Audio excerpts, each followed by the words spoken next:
உத்தராகண்டில் மேக வெடிப்பால் பெருமழை மற்றும் நிலச்சரிவு. காட்டாற்று வெள்ளத்தில் நொடி பொழுதில் அடித்துச் செல்லப்பட்ட கட்டடங்கள்.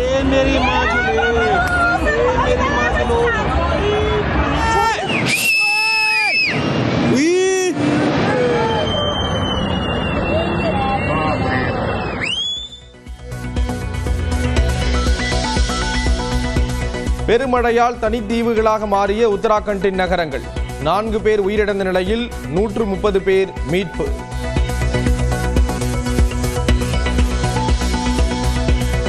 கோவை, சிவகங்கை, தஞ்சை, திருவாரூரில் வெளுத்து வாங்கிய மழை. உதகை மற்றும் சேலம் மாவட்டம் எடப்பாடியில் கனமழையால் சாலையில் தேங்கிய மழைநீர்.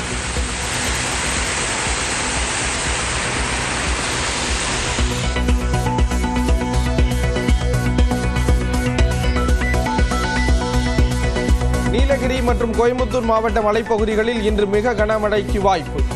தேனி, திண்டுக்கல், ஈரோடு, சேலம் உட்பட 7 மாவட்டங்களில் கனமழை பெய்யக்கூடும் என கணிப்பு. இந்தியாவுக்கு 24 மணி நேரத்தில் கூடுதல் வரி விதிப்பு. நியூஸ் 18க்கு தொலைபேசி மூலம் அளித்த பேட்டியில் அமெரிக்க அதிபர் டிரம்ப் அறிவிப்பு. பெட்ரோலில் எத்தனால் கலப்பு 20% அதிகரிப்பு. வாகனங்களின் மைலேஜ் குறையும் என மத்திய அரசு ஒப்புதல். 14 ஆண்டுகளுக்கு பிறகு இரட்டை இலக்க பொருளாதார வளர்ச்சியை எட்டிய தமிழ்நாடு 11.19% வளர்ச்சியை பெற்று சாதனை. கம்யூனிஸ்ட் கட்சிகளை திமுக விழுங்கிக் கொண்டிருக்கிறது. தென்காசி பரப்புரையில் எதிர்க்கட்சி தலைவர் எடப்பாடி பழனிசாமி விமர்சனம். ராமநாதபுரம் மாவட்ட மீனவர்கள் 14 பேரை சிறைபிடித்த இலங்கை கடற்படை. படகுகளையும் பறிமுதல் செய்த அட்டூழியம். கும்பகோணத்தில் கலைஞர் பல்கலைக்கழகம் அமைப்பதற்கான மசோதா. நீண்ட இழுபறிக்கு பிறகு குடியரசுத் தலைவருக்கு அனுப்பி வைத்த ஆளுநர் RN ரவி. 20,000 ரூபாய்க்கு மேலான ரொக்க பரிவர்த்தனை பற்றி வருமான வரித்துறைக்கு தெரிவிக்க அறிவுறுத்தல். மீறும் சார் பதிவாளர் அலுவலர்கள் மீது நடவடிக்கை எடுக்க பதிவுத்துறை IG எச்சரிக்கை. +2 அசல் மதிப்பெண் சான்றிதழ் நாளை முதல் விநியோகம். பள்ளிகளிலேயே மாணவர்கள் பெற்றுக்கொள்ளலாம் என அறிவிப்பு. SBI வங்கியில் 6,589 எழுத்தர் பணியிடங்களுக்கு தேர்வு அறிவிப்பு. இன்று முதல் விண்ணப்பிக்கலாம் என அழைப்பு. ஈழத் தமிழர்களுக்கு எதிராக கிங்டம் படம் இருப்பதாக குற்றம் சாட்டி திரையரங்குகளை முற்றுகையிட்ட நாம் தமிழர் கட்சியினர். பாதுகாப்பு கோரி கிங்டம் பட வெளியீட்டாளர் உயர்நீதிமன்றத்தில் மனு. மதுரையில் தவேக மாநாட்டு தேதி மாற்றம். வரும் 25ஆம் தேதிக்கு பதில் 21ஆம் தேதியே நடைபெறும் என விஜய் அறிவிப்பு.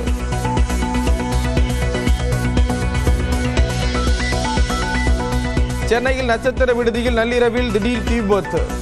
பதறியடித்து வெளியே ஓடி வந்த சுற்றுலா பயணிகள்.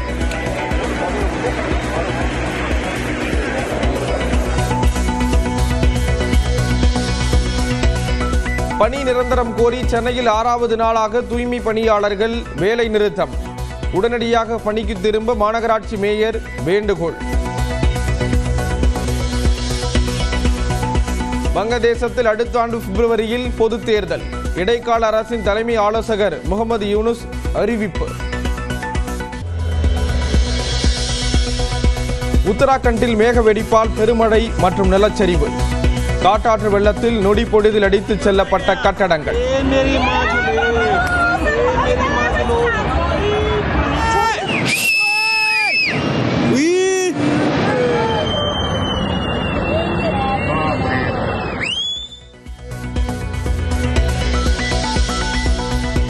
பெருமழையால் தனித்தீவுகளாக மாறிய உத்தராகண்டின் நகரங்கள். 4 பேர் உயிரிழந்த நிலையில் 130 பேர் மீட்பு.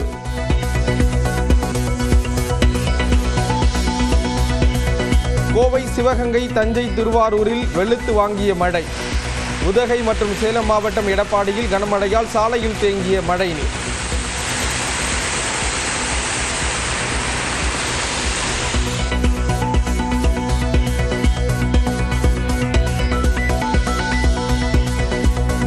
மற்றும் கோயம்புத்தூர் மாவட்ட மலைப்பகுதிகளில் இன்று மிக கனமழைக்கு வாய்ப்பு. தேனி, திண்டுக்கல், ஈரோடு, சேலம் உட்பட 7 மாவட்டங்களில் கனமழை பெய்யக்கூடும் என கணிப்பு. இந்தியாவுக்கு 24 மணி நேரத்தில் கூடுதல் வரி விதிப்பு. நியூஸ் 18க்கு தொலைபேசி மூலம் அளித்த பேட்டியில் அமெரிக்க அதிபர் டிரம்ப் அறிவிப்பு. பெட்ரோலில் எத்தனால் கலப்பு 20% அதிகரிப்பு. வாகனங்களின் மைலேஜ் குறையும் என மத்திய அரசு ஒப்புதல். 14 ஆண்டுகளுக்கு பிறகு இரட்டை இலக்க பொருளாதார வளர்ச்சியை எட்டிய தமிழ்நாடு 11.19% வளர்ச்சியை பெற்று சாதனை. கம்யூனிஸ்ட் கட்சிகளை திமுக விழுங்கிக் கொண்டிருக்கிறது. தென்காசி பரப்புரையில் எதிர்க்கட்சி தலைவர் எடப்பாடி பழனிசாமி விமர்சனம். ராமநாதபுரம் மாவட்ட மீனவர்கள் 14 பேரை சிறைபிடித்த இலங்கை கடற்படை. படகுகளையும் பறிமுதல் செய்த அட்டூழியம். கும்பகோணத்தில் கலைஞர் பல்கலைக்கழகம் அமைப்பதற்கான மசோதா நீண்ட இழுபறிக்கு பிறகு குடியரசுத் தலைவருக்கு அனுப்பி வைத்த ஆளுநர் RN ரவி. 20,000 ரூபாய்க்கு மேலான ரொக்க பரிவர்த்தனை பற்றி வருமான வரித்துறைக்கு தெரிவிக்க அறிவுறுத்தல். மீறும் சார் பதிவாளர் அலுவலர்கள் மீது நடவடிக்கை எடுக்க பதிவுத்துறை IG எச்சரிக்கை. +2 அசல் மதிப்பெண் சான்றிதழ் நாளை முதல் விநியோகம். பள்ளிகளிலேயே மாணவர்கள் பெற்றுக்கொள்ளலாம் என அறிவிப்பு. SBI வங்கியில் 6,589 எழுத்தர் பணியிடங்களுக்கு தேர்வு அறிவிப்பு. இன்று முதல் விண்ணப்பிக்கலாம் என அழைப்பு. ஈழத் தமிழர்களுக்கு எதிராக கிங்டம் படம் இருப்பதாக குற்றம் சாட்டி திரையரங்குகளை முற்றுகையிட்ட நாம் தமிழர் கட்சியினர். பாதுகாப்பு கோரி கிங்டம் பட வெளியீட்டாளர் உயர்நீதிமன்றத்தில் மனு. மதுரையில் தவேக மாநாட்டு தேதி மாற்றம். வரும் 25ஆம் தேதிக்கு பதில் 21ஆம் தேதியே நடைபெறும் என விஜய் அறிவிப்பு.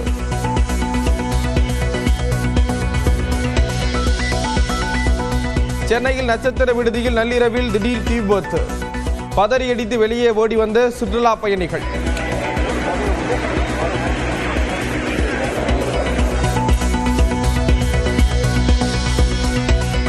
பணி நிரந்தரம் கோரி சென்னையில் 6வது நாளாக தூய்மை பணியாளர்கள் வேலை நிறுத்தம். உடனடியாக பணிக்கு திரும்ப மாநகராட்சி மேயர் வேண்டுகோள். வங்கதேசத்தில் அடுத்த ஆண்டு பிப்ரவரியில் பொதுத் தேர்தல். இடைக்கால அரசின் தலைமை ஆலோசகர் முகமது யூனுஸ் அறிவிப்பு.